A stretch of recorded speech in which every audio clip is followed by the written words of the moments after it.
कहते हैं हमारे जीवन की दिशा तारे और ग्रह तय करते हैं। ये खगोलीय जगत के जीवित तिलिस्म हमें हमारे भाग्य और भविष्य का संकेत देते हैं। ज्योतिष केवल एक विज्ञान ही नहीं, एक अद्भुत विश्वास है। हमारे जीवन के हर मोड़ पर ये खगोलीय संकेत हमें सही रास्ते का पता देते हैं और सटीक उपाय सुझाते हैं। ग्रहों की चाल और राशियों का सटीक ज्ञान हमारे जीवन को संतुलित और सफल बना सकता है।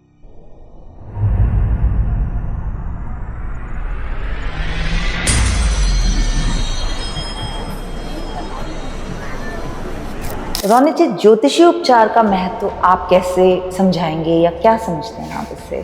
देखो, ज्योतिषी उपचार या ज्योतिष रेमेडी, एस्ट्रोलॉजिकल रेमेडीज हम जिसको बोलते हैं कि रेमेडीज कैसे करनी चाहिए, कब करनी चाहिए, किसके लिए करनी चाहिए, तो हमें उन चीज़ों पर थोड़ा फोकस करना चाहिए कि अगर हमारा कोई ग्रह नीच का है। नमस्कार दोस्तों, आपका स्वागत है हमारे नए पॉडकास्ट शो एस्ट्रोलॉजिकल रेमेडीज में। मैं हूं डॉक्टर निशा सब्बरवाल और हमारे साथ हैं ज्योतिषी और ज्योतिषी उपचारों के विशेषज्ञ रोनित शर्मा जी। आज हम समझेंगे कि कैसे ज्योतिष उपाय हमारी जिंदगी पर सकारात्मक प्रभाव डाल सकते हैं। तो चलिए शुरू करते हैं। रोनित जी, कैसे हैं आप? आपसे मिलकर हमें बहुत खुशी हुई। नहीं, मैं तो बहुत बढ़िया हूँ। मुझे आपसे मिलकर भी बहुत खुशी हुई और आपके माध्यम से हम अब लोगों को बता रहे हैं तो हमें बहुत ज्यादा खुशी हो रही है कि लोगों को कुछ सीखने को या कुछ देखने को मिल रहा है। हमारा आज का विषय है ज्योतिषी उपचार। रोनित जी, ज्योतिषी उपचार का महत्व आप कैसे समझाएंगे या क्या समझते हैं आप इससे? देखो, ज्योतिषी उपचार या ज्योतिष रेमेडी, एस्ट्रोलॉजिकल रेमेडीज हम जिसको बोलते हैं कि रेमेडीज कैसे करनी चाहिए, कब करनी चाहिए, किसके लिए करनी चाहिए, तो हमें उन चीज़ों पर थोड़ा फोकस करना चाहिए कि अगर हमारा कोई ग्रह नीच का है हमारी कुंडली में, तो हमें उस ग्रह को हमेशा दान करना चाहिए। उस ग्रह का कोई स्टोन नहीं पहनना चाहिए। अच्छा। अगर हम नीच ग्रह का स्टोन पहनेंगे तो वो पहले से ही नीच है तो और ज्यादा हमें नेगेटिव करना शुरू कर देगा। तो अगर कोई ग्रह उच्च का, उसका हमें कभी दान नहीं करना चाहिए। हाँ, उसकी कुछ चीजें हम मंदिर में जरूर रख सकते हैं, लेकिन दान इन द सेंस किसी को दे नहीं सकते उसकी कोई चीज। हाँ, उसका हम स्टोन पहन सकते हैं। एक होता है जो मित्र राशि में बैठा हो, जो न्यूट्रल होता है, ना नीच होता है ना उच्च होता है, वहाँ हम क्या कर सकते हैं, वहाँ हम उसका स्टोन भी पहन सकते हैं, उसको दान भी कर सकते हैं, मंदिर में भी रख सकते हैं। तो ये सारी चीजें जब कुंडली बनेगी तब ही पता लगेगा। तो ये रेमेडीज ही आपके काम आएगी। जो लोग बोलते हैं हम आपके पास्ट का बता देंगे, प्रेजेंट का बता देंगे, ऐसा कुछ नहीं होता। जब तक आपको रेमेडीज नहीं अच्छी मिलेगी तब तक आपका मतलब जो कुंडली है वो ज्यादा हम मतलब आगे नहीं लेके जा सकते। इसलिए रेमेडीज सबसे इम्पोर्टेंट। बहुत अच्छा। अब हम कुछ प्रमुख समस्याओं पर चर्चा करेंगे और जानेंगे कि ज्योतिषी उपचार कैसे मदद कर सकते हैं। सबसे पहले, अगर किसी व्यक्ति को कोई हेल्थ संबंधित इश्यूज हैं, स्वास्थ्य संबंधित समस्याएं हो रही हैं, तो ऐसे में कौन से उपचार हैं जो आप? मैं आपको बताता हूँ कि बहुत से लोगों को आजकल मतलब हेल्थ से रिलेटेड इशू आते हैं। लाइक वो चाहे बैक पेन हो, एग्जाइटी की प्रॉब्लम हो, चाहे बहुत बड़े बड़े हेल्थ इशू हो, लाइक बड़ी बड़ी प्रॉब्लम्स आती हैं जिनका हम कई प्रॉब्लम्स ऐसी है जिनका हम नाम नहीं लेना चाहते। तो कुछ चीज़ ऐसी है। तो हमें हेल्थ को लेके, एक तो होता है कि हेल्थ को लेके एक ऐसी प्रॉब्लम है कि कई बार डॉक्टरों की भी समझ में नहीं आती कि इनको, जैसे किसी को पेट का कोई इशू चला रहता है, डॉक्टर को भी समझ नहीं आता, तो वो मेडिसिन अपनी तरफ से तो देता है लेकिन उसको कोई फर्क नहीं पड़ता है। तो वहाँ पे क्या होता है कि वो कहीं ना कहीं राहु से रिलेटेड प्रॉब्लम होती है। जब भी राहु की रिलेटेड आपको हेल्थ प्रॉब्लम आती है तो वो डॉक्टर को कभी समझ नहीं आएगी। तो उसके लिए आपको क्या करना है, छोटा सा उपाय करके एक बार देखना जरूर है। जब भी आपको लगता है कि आपको प्रॉब्लम समझ नहीं आ रही है, हेल्थ दिन बर दिन खराब हो रही है, तो जो भी आप मेडिसिन लेके आ रहे हो तो वो सबसे पहले अपने घर के मंदिर में रख, देन वहां से उठा के आप डेली उसका यूज करें। देन आपको लगेगा कि धीरे धीरे आपकी हेल्थ इंप्रूवमेंट होनी शुरू हो चुकी है। तो ऐसे बहुत सी हेल्थ है, बीपी की, शुगर की, लाइक बड़ी बड़ी प्रॉब्लम। मैं आपको ये कहना चाहता हूँ कि अगर आपको लगता है कि आपको कोई हेल्थ प्रॉब्लम आ रही है या बढ़ना शुरू हो गई है तो उसको मतलब नज़रअंदाज मत करो।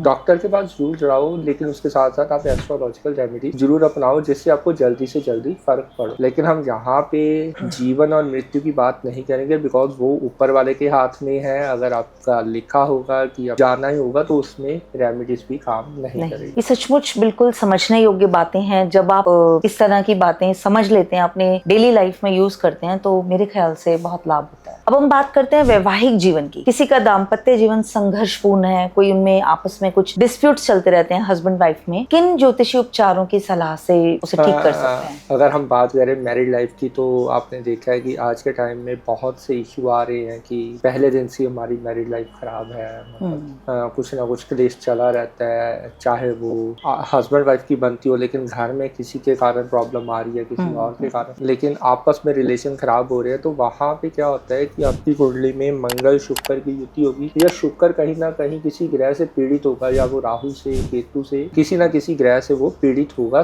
तब जाके आपकी मैरिड लाइफ में प्रॉब्लम आती है। और जिनका मंगल शुक्र युति होता है वो पहले दिन से ही प्रॉब्लम आनी शुरू हो जाती है आपकी शादी लाइफ में। आप यहाँ पे कई बार क्या होता है कि लोग कहते हैं कि जब हमने टेवा मिलाया था तब तो किसी ने नहीं बताया, तो यही मैं आपको बता रहा हूँ, जब हमारे पास कोई आता है तो मैं पहले ही बता देता हूँ कि ये आपको प्रॉब्लम आनी है, इसको कैसे सर्वाइव करना है, कैसे निकालना है, ये दूर उपाय। चाहे ये नहीं होता, वो कहते हैं हम फिर दूसरा टेवा देख लेते हैं, तीसरा किसी से अच्छा मैच हो जाएगा, लेकिन नहीं, अगर वो युति है तो वो प्रॉब्लम आएगी ही आएगी, उसका कोई वो नहीं है, उसका थ्रू रेमेडीज आपको हल निकालना होगा, ताकि धीरे धीरे धीरे वो आपकी लाइफ अच्छी करता है। बहुत इंटरेस्टिंग। रोनी जी, यदि कोई व्यक्ति करियर में सफलता का इच्छुक है, मतलब अपने करियर में वो कोई बढ़िया मुकाम पाना चाहता है, तो उसके लिए आप क्या उपाय? हाँ, यहाँ पे हम कोई पर्टिकुलर ऐसे तो नहीं बता सकते बिकॉज ऑफ हमारे पास कोई कुंडली नहीं है, लेकिन हम जनरली आपको ये बता देते हैं, करियर के लिए आपको 6th house and 10th house देखना पड़ता है। अगर आपकी कुंडली में 6th हाउस बहुत अच्छा है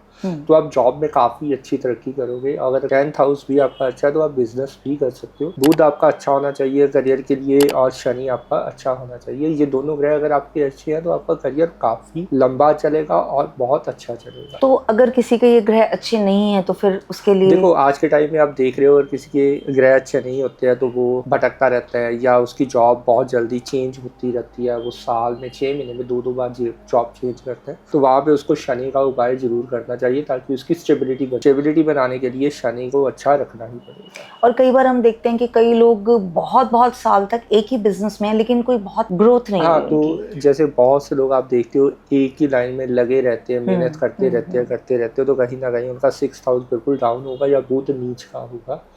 तो वो मतलब एक तो होता है ना, शुक्र भी कई बार खराब होता है, तो आलस इतना होता है, ठीक है चल रहा है चलने दो, हमें कोई वो नहीं है, हमारे बच्चे कर लेंगे, हम तो इसी में है, कोई बात नहीं है। तो कहीं ना कहीं आपको ना अपनी कुंडली में ये, अगर आप जॉब या बिजनेस या अपनी करियर को लेकर देख रही है, तो 6th 10th है, बुध और शनि को प्रॉपर स्टेबल बनाना चाहिए। बहुत अच्छी जानकारी, धन्यवाद रोनी जी। अब हम देखते हैं कि कुछ विशेष रत्न और उनके प्रभावों को, जैसे कि नीलम है या पुखराज है यानी येलो सफायर, तो ये कैसे मदद करता है हमारे जीवन में? देखो, आज के टाइम में स्टोन तो काफी होते हैं, लाइक हर ग्रह का एक स्टोन होता है, उसका उपरतन भी होता है, like Neelam and yellow Pukhraj, like है तो ये दोनों सफायर ही है, ब्लू सफायर हो या येलो सफायर हो, एक व्हाइट सफायर होता है, 3 तरह के सफायर होते हैं। नीलम जो होता है वो शनि को रिप्रेजेंट करता है। अगर आपको लगता है कि आपका शनि आपका अच्छा है लेकिन आपको वो रिजल्ट नहीं दे रहा है, या आपको उसको रिकवर करना है, देन हम सुजेस्ट करते हैं कि आपको नीलम पहनना चाहिए। अब उसका वेट कितना होना चाहिए, किस क्वालिटी का होना चाहिए, लाइट नीलम होना चाहिए या डार्क नीलम होना चाहिए, तो वो आपकी कुंडली देख के ही पता लगेगा। येलो सफायर हम पहनाते हैं जिनकी मैरिड लाइफ अच्छी ना हो, या उनको शांति ना मिल रही हो, या जिसके सिर में बहुत ज़्यादा दर्द हो, तो हम उसके लिए हम येलो सफायर रिकमेंड करते हैं। शादी के मामले में बहुत सी, ये वैसे बेसिकली जिनका 7th हाउस में गुरु हो उनको तो पहनना चाहिए। और यहाँ पे एक व्हाइट सफायर होता है, और व्हाइट सफायर किसके लिए होता है? शुक्र, शनि और गुरु तीनों को कवर कर लेता है ये। अगर आपके मतलब कुंडली में शुक्र, शनि और गुरु तीनों अच्छे हैं, और तीनों अगर आपको रिजल्ट दे रहे हैं लेकिन वैसा रिजल्ट नहीं दे रहे हैं जैसे आप मेहनत कर रहे हो, तो हम व्हाइट सफायर रिकमेंड करते हैं कि आपको वही चीज पहननी चाहिए जो आपके लिए अच्छी है। रोनी जी, अंत में हमारे दर्शकों के लिए कोई विशेष संदेश या सुझाव देना चाहेंगे आप? हाँ, देखो, ऐसे कोई पर्टिकुलर संदेश या सुझाव तो नहीं है, लेकिन हाँ, मैं आपको यही रिक्वेस्ट करता हूँ कि जब भी कोई स्टोन पहने तो हमेशा अपनी कुंडली के अकॉर्डिंग पहने, ऐसे ही कुछ मत पहने, जो आपको फायदा दे वही पहने और कुछ पहने। और इस प्रकार हमने जाना कि कैसे ज्योतिषी उपाय हमारे जीवन को संतुलित और सफल बना सकते हैं। ये खगोलीय संकेत हमें अपने भाग्य और भविष्य के बारे में बताते हैं और हमें सही दिशा में ले जाने के लिए ठीक उपाय सुझाते हैं। चाहे किसी बीमारी का उपचार हो या किसी जीवन संकट का समाधान, ज्योतिषी उपाय हमारी मदद करते हैं और हमारे जीवन को नए आयाम प्रदान करते हैं। तो दोस्तों, ये था हमारा आज का एपिसोड एस्ट्रोलॉजिकल रेमेडीज। मुझे उम्मीद है कि आपने इस यात्रा का आनंद लिया और ज्योतिषी उपायों के बारे में कुछ नया सीखा। याद रखें, हमारे भाग्य में छिपे हुए हैं अनगिनत संभावनाएं, हम सिर्फ उन्हें पहचानने और उनका सही उपयोग करने की जरूरत है। इस यात्रा पर हम आपके साथ हैं और आगे भी आपके साथ रहेंगे। तो अब हम विदा लेते हैं, अगले एपिसोड में मिलते हैं जब हम और भी गहराई से जानेंगे ज्योतिषी उपचारों के रहस्य। तब तक धन्यवाद।